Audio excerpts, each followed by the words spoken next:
Welcome to Samba Samba. Enjoy the video. You start by gathering essentials and positioning yourself where you can see the dash and center console clearly.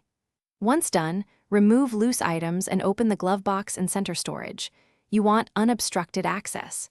Make sure the vehicle is off and parking brake set, but do not disconnect the battery yet unless you must pull panels.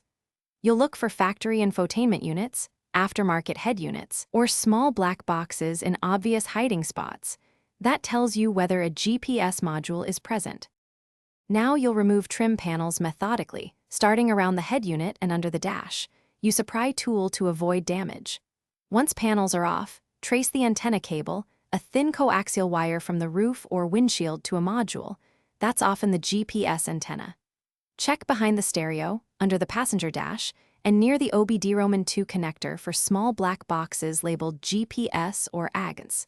If you find an aftermarket box, note power and ignition wires so you can confirm its function.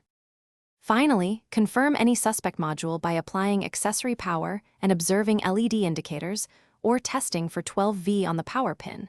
This confirms it's active. Once confirmed, secure loose wiring and reassemble panels. Make sure antenna connectors are tight and routed without kinks.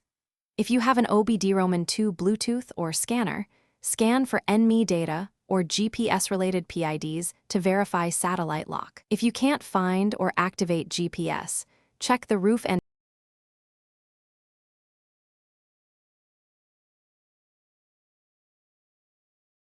Thanks for watching. Consider subscribing if we helped you.